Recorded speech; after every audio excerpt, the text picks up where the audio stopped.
The talk in today's video will help you to find this space within you, which is total acceptance, total peace. It will help you when you are going through any difficult phase in life, when certain unpleasant situations or sensations arise, how to experience them and navigate those situations without suffering and getting lost in them. It will also help you to live life in total acceptance, surrender, trust. And lastly, today's talk will help you to better discern between the changeless, unbothered, imperishable self and all that which is not you, such as the motives and judgments and suffering and resistances and fears. So take some time to experience today's talk almost like a meditation. Don't try to figure anything out. Just sit through it. You can keep your eyes closed or open and just make space. Be open and let the words do their work. Enjoy. On the spiritual path, we must understand the importance of never being in conflict with experience the way it is arising right now. Life as it is happening right now.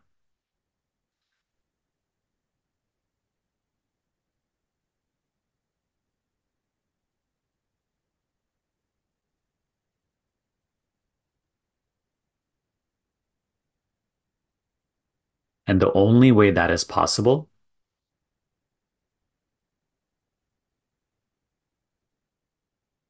is by coming to know that the place of perceiving is pure,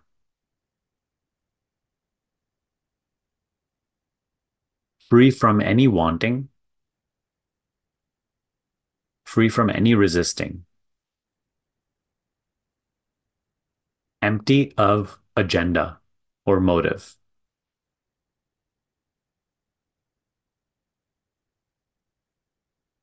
nothing to gain, nowhere to go, nothing to become.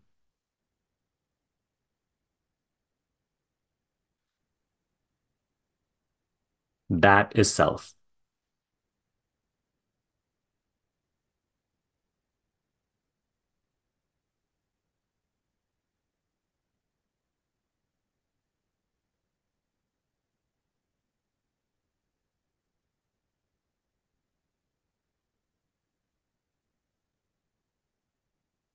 The peace we seek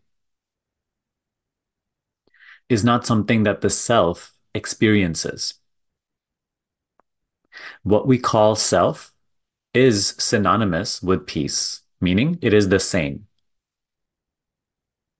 Peace is self. Self is peace. Peace is emptiness of wanting, emptiness of agenda, emptiness of resistance, emptiness of self definition. Peace is being.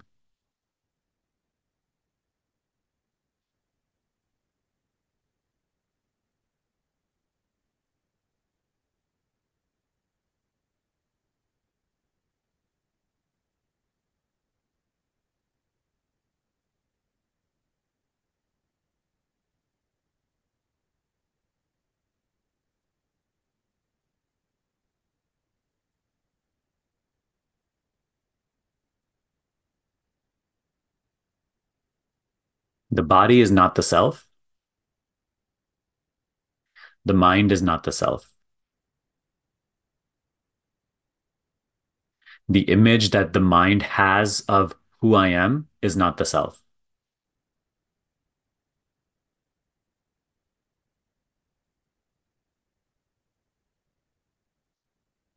The self is peace.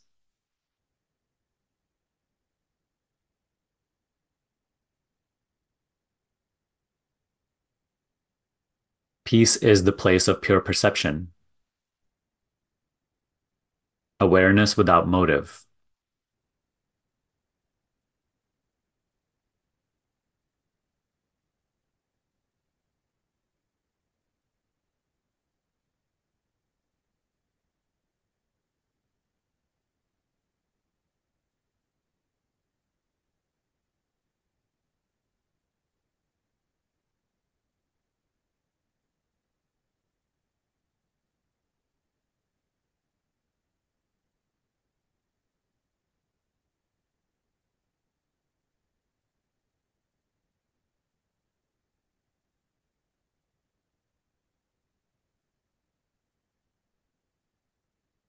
When something unpleasant is happening, when an unwanted experience is there,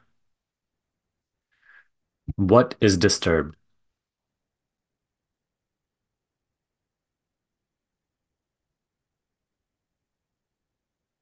Is the self disturbed?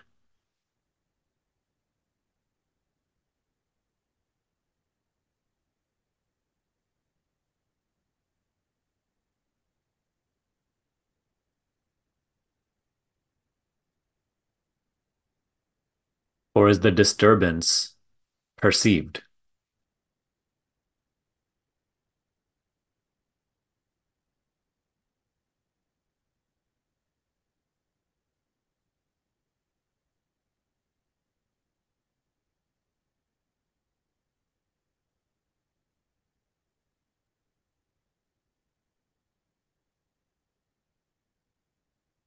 Is that which perceives the disturbance disturbed?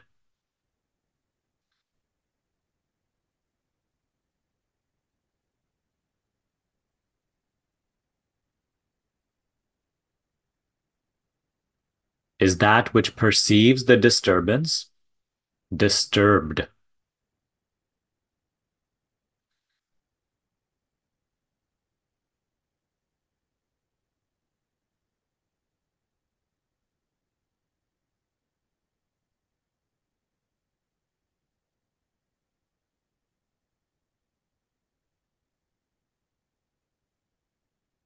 If you say yes, then that means that even that was actually perceived. If you say yes, the that which perceives the disturbance is disturbed. Like you say, I am disturbed.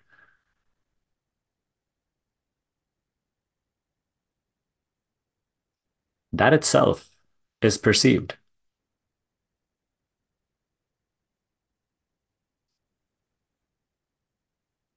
The you that perceives it is that disturbed.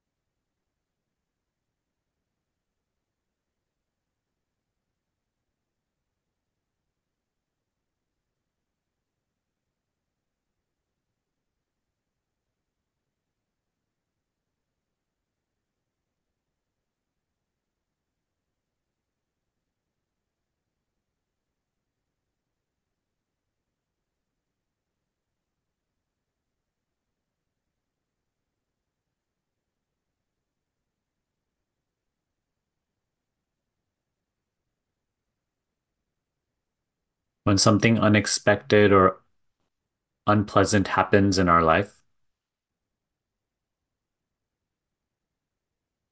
an unpleasant experience arises in our noticing, in our awareness,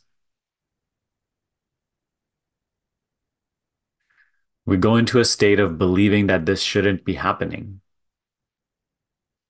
We go into a state of fighting against it, feeling bad because it is here, suffering because it is there.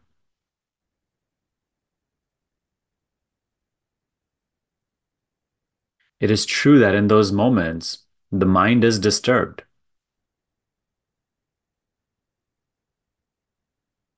It is true that in those moments, there's suffering.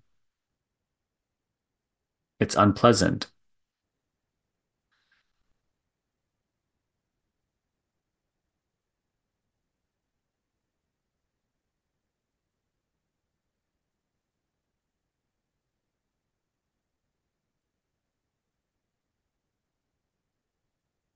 The secret to this lies in noticing that the disturbance is there, the suffering is there, the unpleasantness is there, but those are all flavors of experience that I perceive.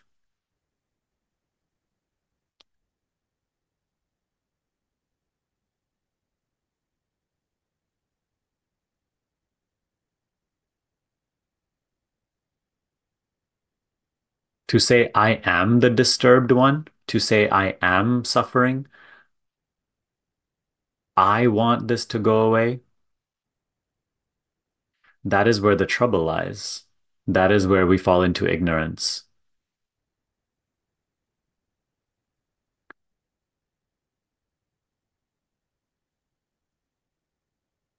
I am not that.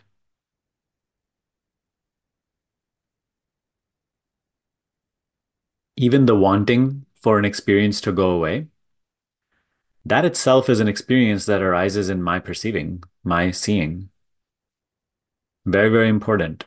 See this. Even the wanting for an experience to go away, that wanting itself is another experience that I perceive. Does the self want anything?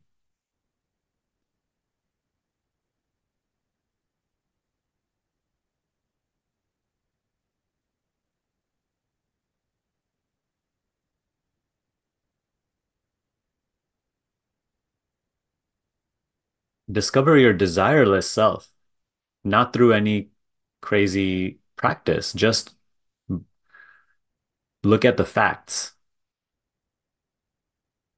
instead of stories.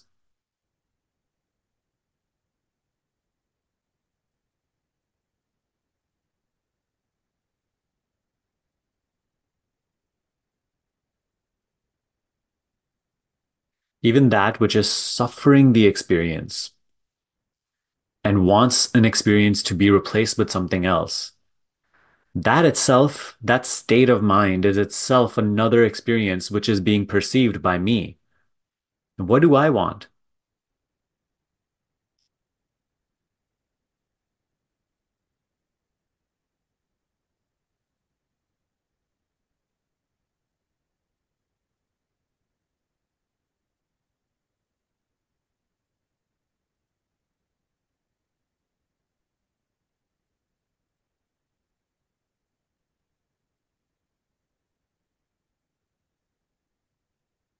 I am.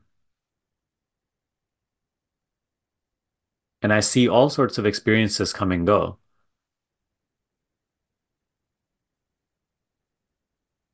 Even the experience of wanting things to be different, even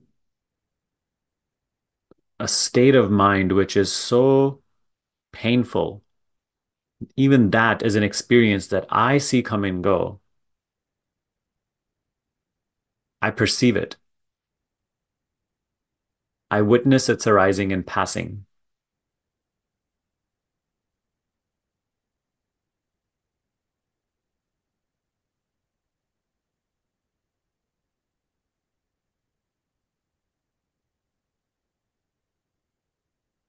What says it's the wrong experience? That shouldn't be.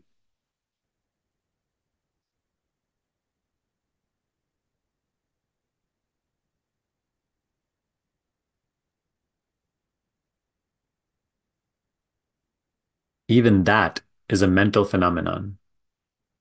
Even that which says or claims or feels that this experience shouldn't be, that life should be something different than what it is right now. Even that is a mental state observed, perceived, seen.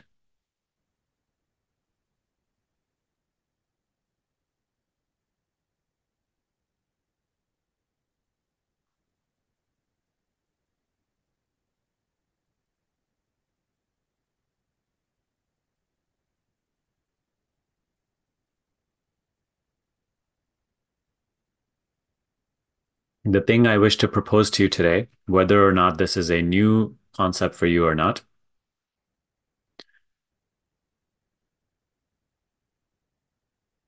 is that the self which perceives all the coming and going of these experiences is not those things. And it is not capable of intention or motive towards these things, towards these experiences. Because intention and motive is itself, they are themselves experiences which are perceived by that which is not capable of having intention or motive. And that which is not capable of having intention or motive, desire or resistance, is what we refer to as peace or self. I, the self, don't experience peace. There's no such thing as an experience of peace. There's only experience of pleasure perceived by that which is peace. Peace is emptiness, therefore also fullness.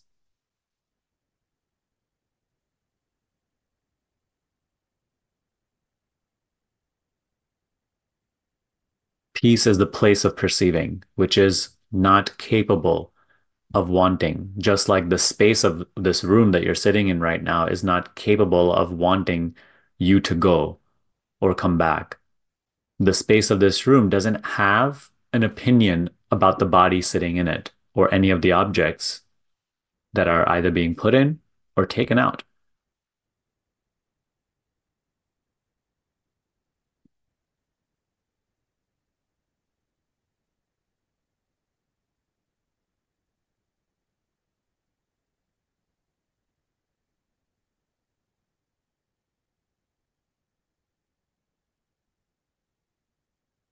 Taking ourselves to be the wanting, the wanter,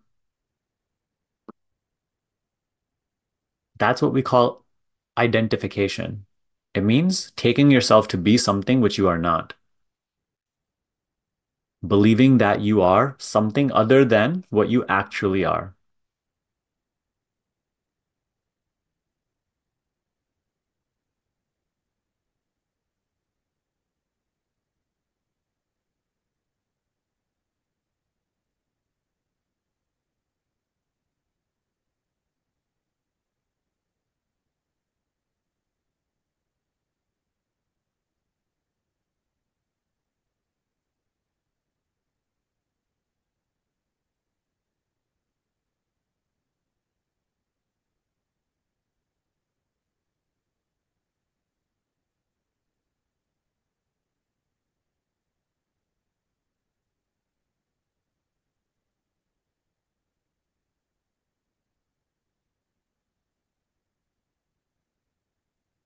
Understanding that the self, I, myself,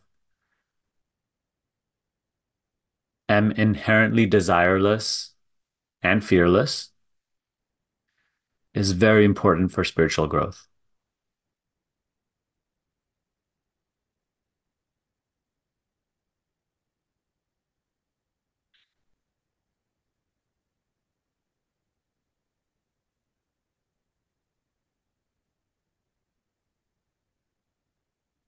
And it doesn't need to be experienced or felt immediately, but there needs to be an openness and willingness to explore that idea,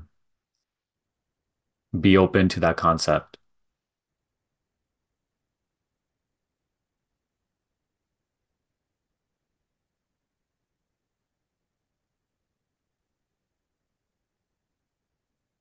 On some mental level, you feel like your wanting is what makes you up.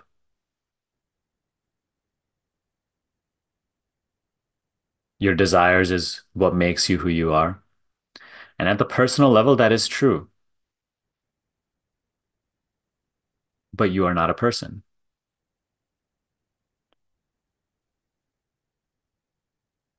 We can keep pretending that we are, that that is the extent of what I am.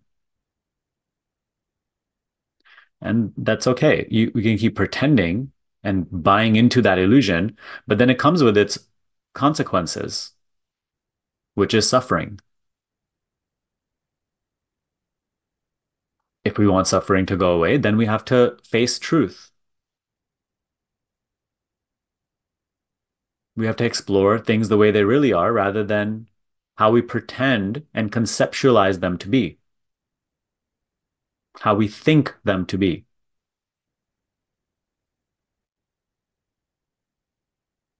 And for that, there needs to be a willingness to being open to the possibility that everything you have ever been taught about yourself, everything that you have yourself believed to be true about yourself and life the way that it is false.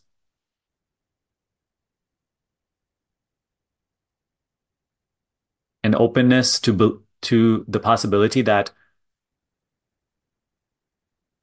even what you think you are, even what you think will make you happy, may be false.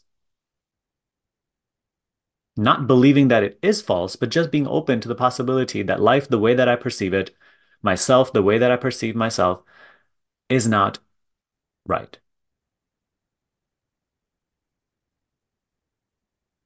is not true.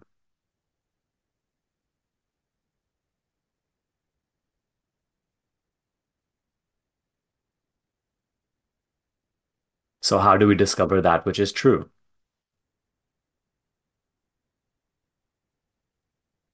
Step out of ideas.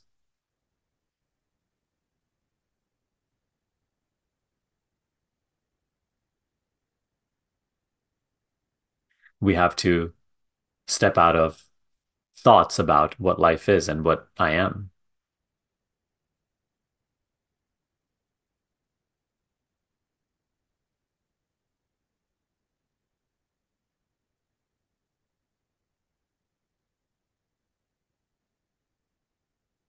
Because when we step out of thoughts, then life is the way that it is. I am the way that I am.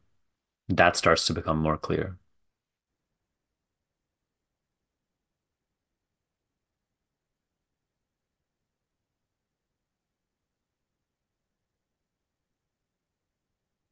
But then sometimes we feel that I do my best to step out of thoughts, but I really am lost in thoughts most of my day.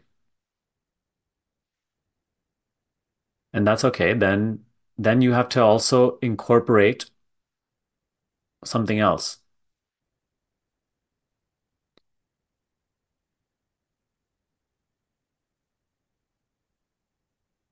Then you have to see that the teaching that is flowing into your experience, trying to free you from this affliction of personal identity, you have to take it as true. We have to believe in the teaching more than we believe in our own worldview and our own mental convictions.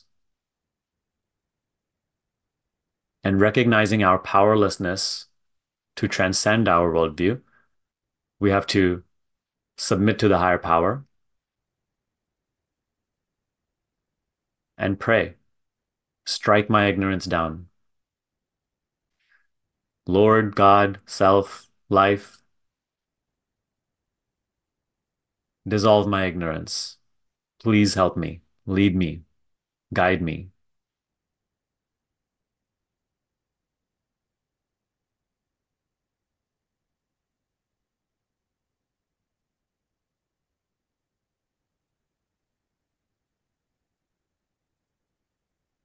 Take the teaching to be truth and embody it to the best of your ability.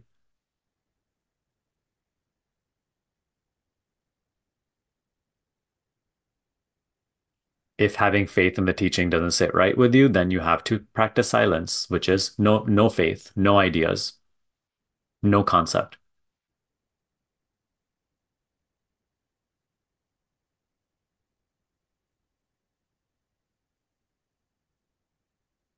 If you like both, do both.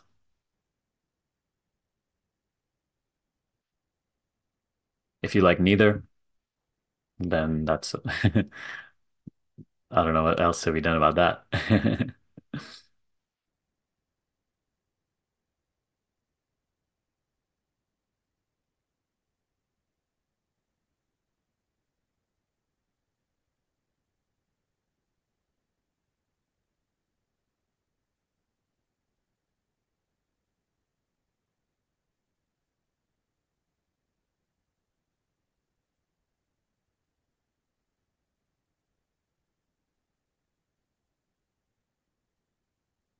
So the type of inquiry that we did today, that we're doing today, it is very helpful in every moment of your life.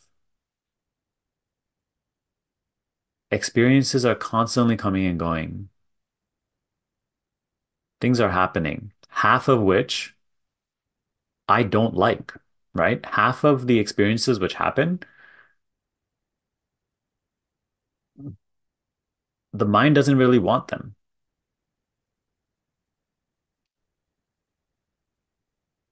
And it is very specifically designed in this way, the beautifully designed in this way, because it is only this contrast that like helps us to inquire into the nature of reality, the nature of self.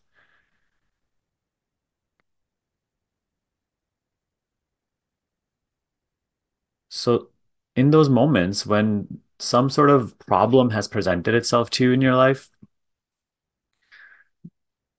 and some really unpleasant situation has come about, and you feel that like this shouldn't be happening, that I want something else. Why is my life like this? Instead of being lost in those habitual thought patterns, which you know create nothing other than suffering, start to see what claims that this is a wrong experience. You know, why is this something that shouldn't be happening as opposed to something else which should be happening? What holds that agenda? And why do I take that to be the truth?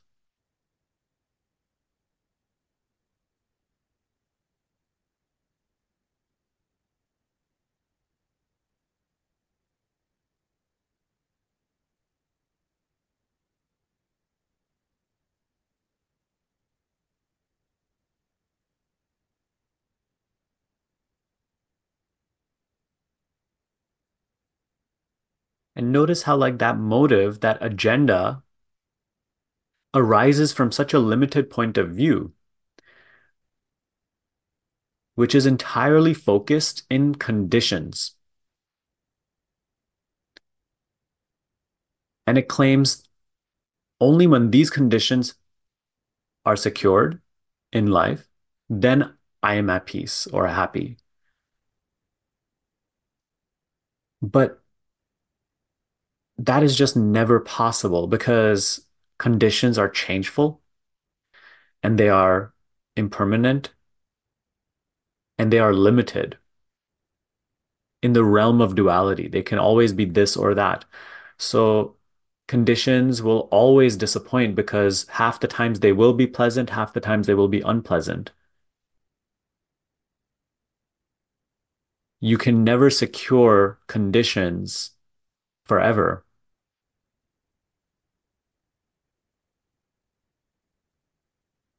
That itself has to be observed about life, that you can never change life to be permanently the way that you want it. The nature of phenomena is change, diversity. And within that diversity, half is stuff that you do like, half is stuff that you don't. So if we want to be happy, then we have to look at the wanting itself. What says, I want this? What says, I don't want this? What claims this experience is true and right, and this experience is not good? And that wanting, which I didn't create, you didn't choose your wants. You don't choose what you like. They happen. Why do I like the things I like and you like the things you like? You didn't choose to be who you are as a person.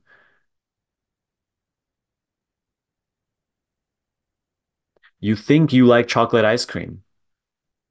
Why do you like it? It's just because you like it. That like just happens. I may like a different flavor. I didn't choose to like it. I may choose to eat it. I don't choose to like what I like. The likes happen. The wants happen. The resistances happen. But why is it that I take that to be what I am and take that to be true? And I source my happiness from when those wants are fulfilled or not.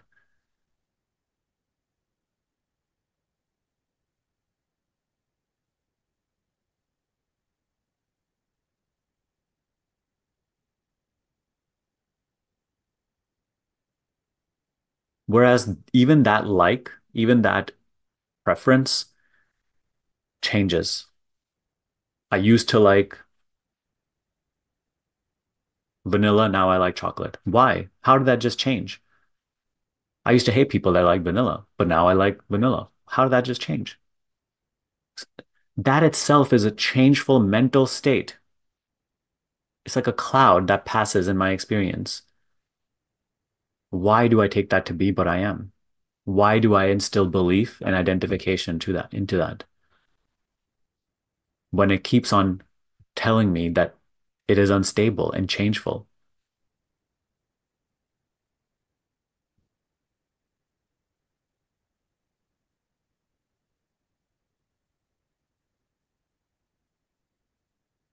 And always resort to our direct experience. I am not something which changes. I remain I. I remain as I am. The self always is the experience the same in every single moment of your life, no matter how old or young you are, no matter where you live, no matter what you do. Self is self.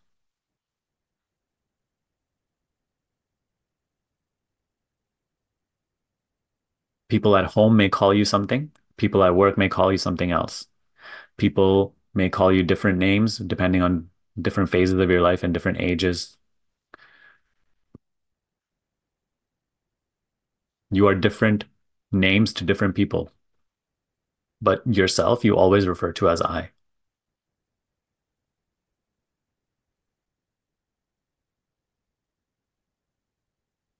Throughout life, the body changes and the roles and responsibilities of the body changes. The personality changes, preferences change, resistances change, likes, dislikes, desires change. I never changes. Direct experience is telling us that self is changeless.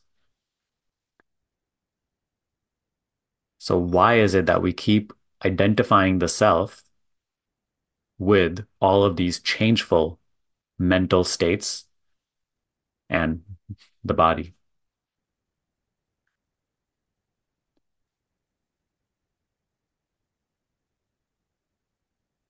This is self-inquiry. This is where we have to grow curious.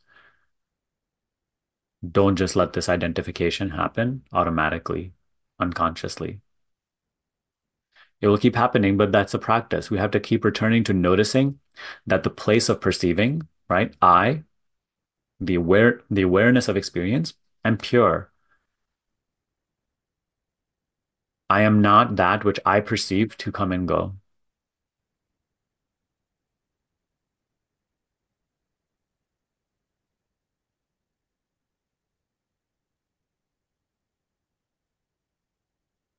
And the specific angle that we chose to explore this contemplation with today is like the disturbed states of mind.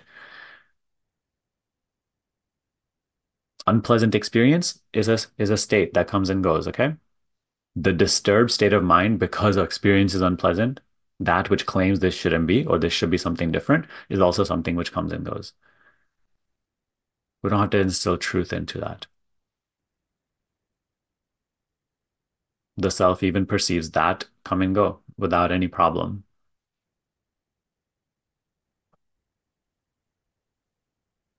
That's why we say the nature of self is acceptance. Acceptance meaning no want, no motive, no resistance, nothing to gain or lose,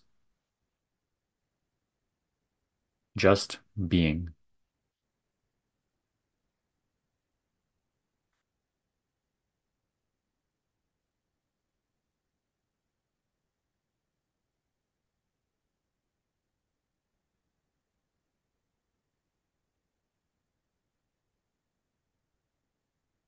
And again, just to conclude, there are two ways to this ever-growing realization. And it's not a one-time switch, you know, it's an ever-growing recognition of the nature of myself It happens through two things, and you can practice one or you can practice both. Practicing neither will keep us in our usual mental beliefs.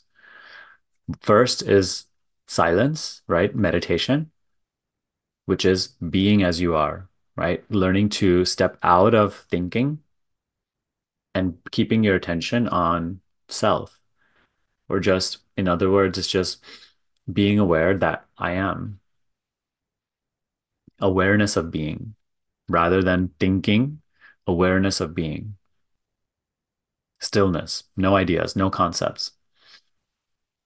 Because in that we start to naturally discover the state empty of wanting or agenda.